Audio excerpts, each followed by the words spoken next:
Je vais d'ailleurs accueillir quelqu'un qui est profondément sénégalais. Hein? Tout s'est passé ici. C'est mon chéri Coco, il s'appelle Demba Gueye.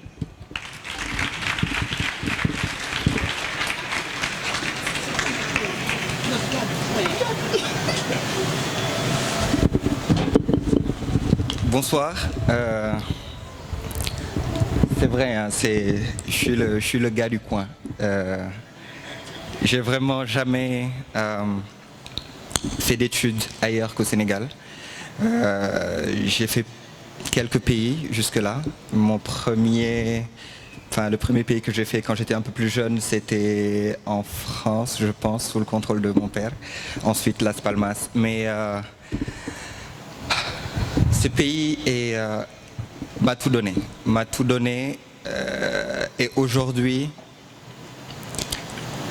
moi je pense que dans ma tête c'est même trop tôt aujourd'hui pour moi de partager quelque chose. Mais j'ai des choses à partager et je vais vous les partager ce soir.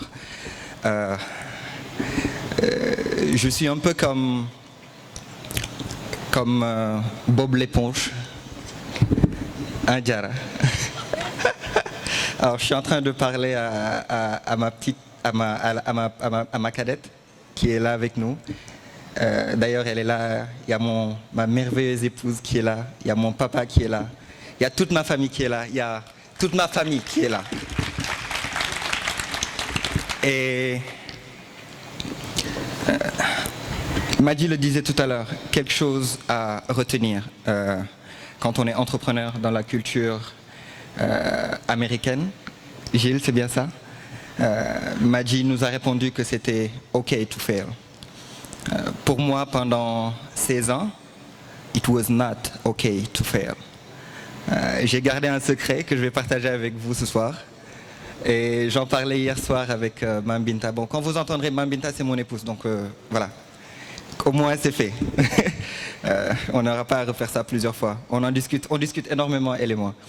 Et je lui demandais si je lui avais déjà partagé ce secret avec elle. Elle m'a dit que oui. Et je me rends compte qu'il y a très peu de secrets que j'ai partagés avec elle, que j'ai pas partagé avec elle.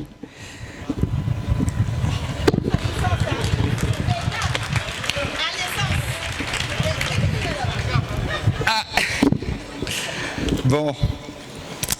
Et c'est par rapport à un échec, un très grand échec que j'ai enregistré dans mon cursus.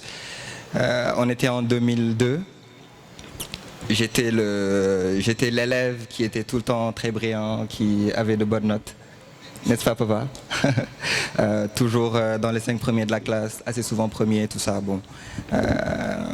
Et un jour, en 2002, je pars avec un ami qui s'appelle Ibrahima Khan. Un très bon ami que j'ai aujourd'hui perdu de vue, mais la connexion, elle reste toujours. On va récupérer mon bulletin de notes et en bas du bulletin de notes, c'était en première, je faisais la première S3, un très grand rêveur. Dans ma tête, je pouvais un jour devenir pilote parce que mon papa qui est là est technicien de l'aviation civile retraité, à la retraite, mais il m'a transmis ce virus-là. Je vous l'ai dit à l'entame de mon propos. Je suis comme Bob l'éponge, oui, c'est vrai, comme Bob l'éponge, et j'aspire, je suis vraiment très réceptif à tout ce qui est émotion, à tout ce qui est expérience, à tout ce qui est...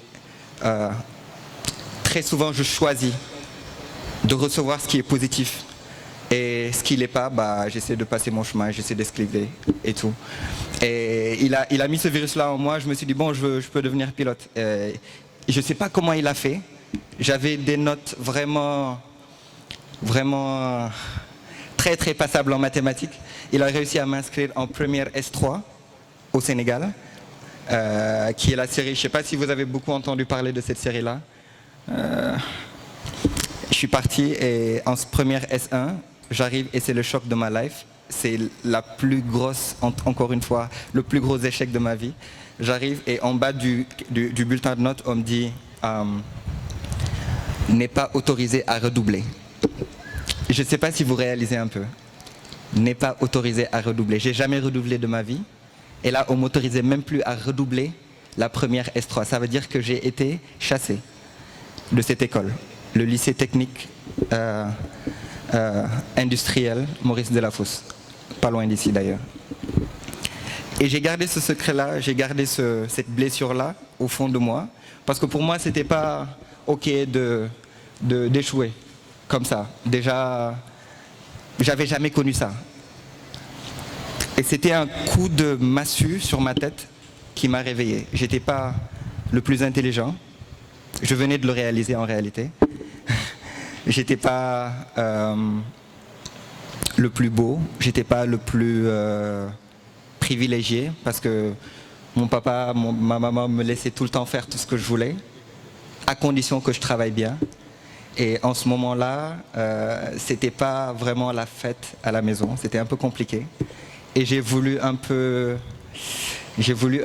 voilà, montrer que moi aussi je pouvais faire mal quand je voulais. Et j'ai pas bossé. Et je sais qu'il tenait beaucoup à ce que je bosse. Donc, papa, aujourd'hui, je te demande pardon pour avoir essayé de te...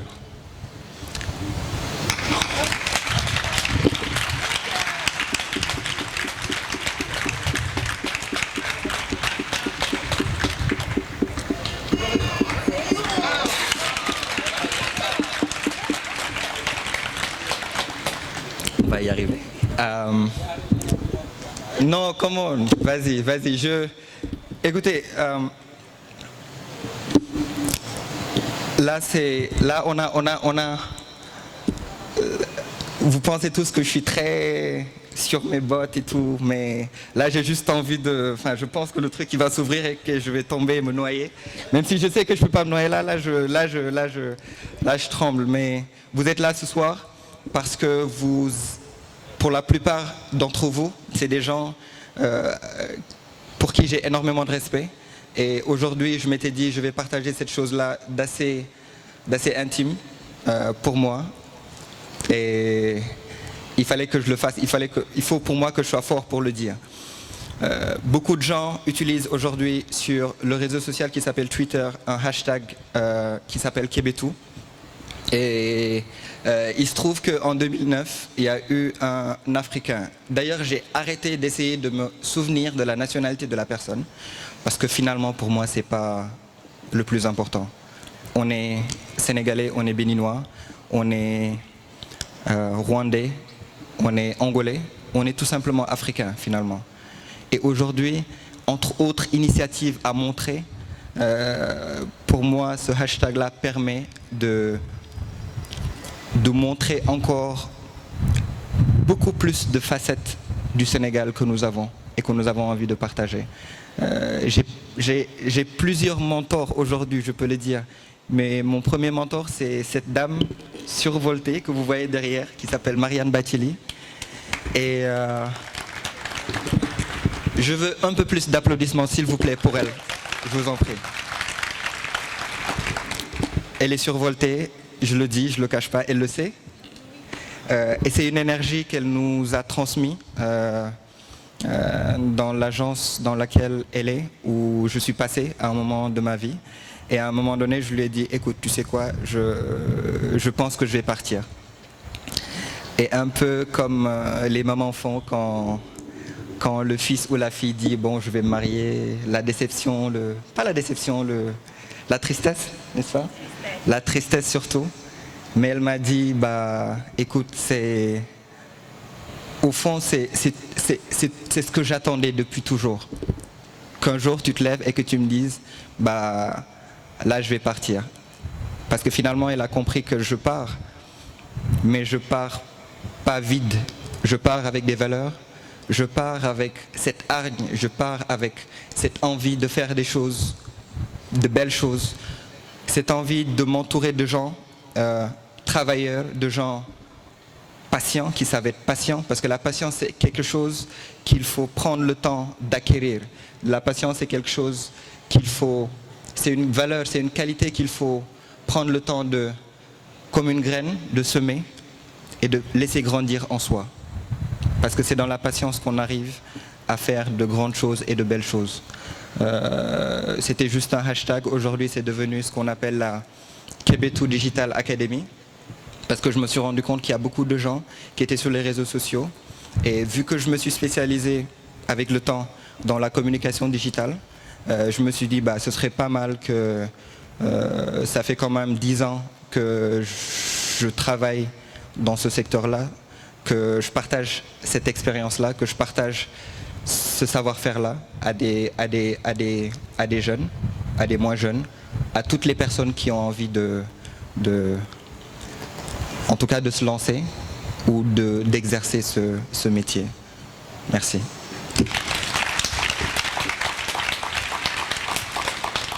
J'ai envie que tu nous dises aujourd'hui quelles sont les perspectives aujourd'hui dans cet environnement digital, cette ambiance. Qu'est-ce que tu penses que ce serait concret en tant qu'Africain, parce que j'adore aussi ça dans ton discours, pour que nous, d'autres jeunes, on en profite pour bâtir nous-mêmes notre avenir à l'aune de nos espérances. Merci. Merci. Alors, lui, il est dans... Là, il n'y a pas de lumière sur le public, malheureusement. C'est Thierry Nognan, un très bon ami à moi, et une très belle plume, machallah. Et là, je suis un peu désolé de ne pas pouvoir en dire autant, parce que je me souviens que je t'avais aussi fait cette promesse-là, d'écrire un livre. Et je me rends compte que finalement, au lieu d'écrire un livre, j'ai fait... alors, où est-ce que je retrouve ça? On va dire énormément de tweets. Je suis un tweeteur compulsif. Je tweete tout ce qui me passe par la tête et finalement, je pense que c'est un peu un moyen ou une manière de tenir ma promesse. Si on les colle bout à bout, je pense que tous ces tweets-là vont finir par faire un livre. Et c'est en très grande partie grâce à toi, grâce à cette promesse qu'on s'était faite d'apporter quelque chose au monde finalement. Et on est dessus, on lâche pas, on fait en sorte tous les jours de faire mieux ce qu'on fait dans le moment présent. Les perspectives, pour revenir à ta question, c'est que quand je démarrais, quand j'ai lancé mon agence de communication digitale, j'aime pas du tout l'appeler une agence, je l'appelle surtout une conciergerie digitale, parce que pour moi c'est important d'être proche de la personne avec qui on s'occupe de quelque chose d'aussi sensible que sa communication sur les réseaux sociaux. Et j'ai vraiment la chance d'avoir des gens que je peux même plus appeler des clients, des gens très généreux, des gens très entiers, très purs, et qui me permettent tous les jours de parfaire ce que je fais. Quand je démarrais, je le dis encore, c'est que dans ma tête, j'allais avoir la plus grande agence de communication digitale du Sénégal et du monde. Aujourd'hui, je réalise qu'en fait, le plus important, c'est pas d'avoir la plus grande agence, mais c'est d'avoir l'entité ou l'organisation la plus agile, la plus pointue, la plus précise dans ce qu'on fait. Parce que ça ne sert à rien d'être un mastodonte qu'on peut terrasser très facilement. Et pour la petite anecdote, à un moment donné, il m'a été confié de m'occuper de la communication digitale d'un opérateur de téléphonie, qui n'est pas le plus grand opérateur de téléphonie au Sénégal, mais qui a fait beaucoup de mal sur les réseaux sociaux. Quand je dis du mal, c'est une concurrence, mais elle est saine. Et on a fait beaucoup de mal aux plus grands. Et je pense qu'il y a eu beaucoup d'enseignements de part et d'autre, parce que finalement, le plus important, c'était de pouvoir être très agile. On parle de plus en plus de la notion d'agilité. Le guépard est très très agile. Il y a beaucoup d'animaux qui sont très agiles. Mais ce n'est pas les plus gros, ce n'est pas les plus imposants, c'est pas les plus... Et aujourd'hui, nous, on tend de plus en plus vers ça. On essaie d'être les plus agiles, on essaie de former le plus de profils possibles au Sénégal et en Afrique qui vont aller dans cette logique-là. On est tellement en retard qu'on finit par être en avance, le disait Marianne tout à l'heure. C'est ce qui nous est arrivé. On est arrivé, disons, les derniers et on compte vraiment disrupter. Bon, je vais anticiper un peu, mais bon, c'est... Voilà. Je ne sais pas si j'ai répondu à ta question. Thanks. Pour en arriver à ma question, en fait, moi, pour chaque success story, je ne m'intéresse plus en fait à la réussite ou au bouquet de roses. Parce que pour moi, c'est important que les gens puissent savoir que ça a été très très sombre peut-être avant que les choses ne deviennent ce qu'elles sont devenues. Et j'aimerais que tu partages en fait avec ceux qui sont là quelles ont été ces nuits pénibles, ces nuits où tu es resté seul dans ta chambre en te disant c'est très compliqué, j'ai envie de lâcher. Et comment tu as fait en fait pour te relever et tenir bon jusqu'à arriver ici. Merci.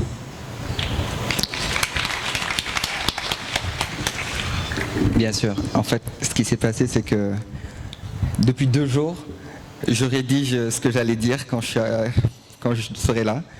Et quand je suis arrivé, déjà, il n'y a personne qui a lu. Et je me suis dit, bon, pourquoi je vais juste y aller en freestyle. Et je vous ai parlé d'un échec tout à l'heure, enfin de ce que j'ai considéré pendant 16 ans comme un échec. Mais aujourd'hui, s'il y a quelque chose que je considère comme un échec, c'est le bébé, on va dire, qui est la Kebeto Digital Academy. Vous allez peut-être penser que non, mais en fait, pour moi, pour l'instant, c'est un échec. Pourquoi? Parce que j'ai fait un appel sur les réseaux sociaux pour dire aux gens, écoutez, on va partager avec des gens qui ont minimum 10 ans d'expérience dans la communication digitale. J'étais pas le seul, il y avait 2 autres personnes. Et je leur ai dit, venez, on va essayer de voir comment est-ce qu'on peut partager ce qu'on sait, même si c'est très petit, comment est-ce qu'on peut partager tout ça avec des gens qui en veulent. On a fait venir des gens, on a fait un casting très très serré. À la base, on s'était dit, bon, on va se fixer 60 personnes. On en a eu finalement 15 personnes, mais c'était un très petit groupe. Et je ne le dis pas parce que je ne trouve pas que c'est jusqu'à aujourd'hui, quelque part, c'est devenu une famille. Mais juste avant de démarrer le workshop, je leur ai fait un mail et je leur ai dit, bah, on part dans un tout nouveau concept. Vous avez eu l'habitude de venir prendre des cours devant un professeur qui est là, qui connaît des choses, et vous lui posez des questions et tout. On va essayer de faire du reverse engineering, c'est-à-dire que il y a toutes les informations, il y a toutes les données, il y a toute la connaissance qui est disponible sur Internet. Allez-y, trouvez les choses qui vous intéressent vraiment et venez nous les poser. On a chacun d'entre nous, si on cumule, disons, les nombres d'années d'expérience, ça va faire 30 ans d'expérience en communication digitale cumulée. Et on aura forcément des choses à vous apprendre, on aura forcément des choses, mais il faut que ce soit quelque chose d'interactif. On est parti sur 15 personnes, en tout petit groupe. Il y a eu beaucoup d'échanges le jour J. Et le modèle, c'est qu'on forme les gens pendant une journée. Et la deuxième journée, on ne donne plus les outils, on ne donne plus de blabla. Le deuxième jour, c'est comment devenir une meilleure personne avec des gens. On a invité Marianne Bathily, elle était là. On a invité le professeur Abdullah Sissé, qui a été très généreux et qui l'est encore, qui arrive aujourd'hui partager avec nous de son temps. Et on a eu des profils vraiment très différents, mais l'objectif, c'était qu'on apprenne à penser autrement. Et après ça, on est passé sur 3 mois sur une application mobile où on a donné des informations, on a essayé de créer l'interaction. Malheureusement, les longues années que les gens ont passées à apprendre d'une certaine manière ont fait que on n'a pas eu ce qu'on attendait en termes d'interaction, en termes de retour. Aujourd'hui, pour la prochaine session, ce qu'on veut faire, c'est qu'on veut réfléchir à comment est-ce qu'on pourra réellement faire marcher ça. Mais aujourd'hui, pour moi, beaucoup de gens attendent la deuxième session. Il y a des gens qui m'appellent de partout. Mais quand est-ce que tu fais la deuxième session? Mais aujourd'hui, pour moi, je pense que je vais recevoir beaucoup de conseils de gens ce matin seulement, j'étais avec Mohamed Diaby, qui a un très beau projet, ivoirien, africain, très très beau projet dans l'éducation, en présentiel et à distance. Et je me rends compte qu'il y a beaucoup de choses à faire dans la manière de désapprendre avant d'apprendre à nouveau. Voilà. Merci.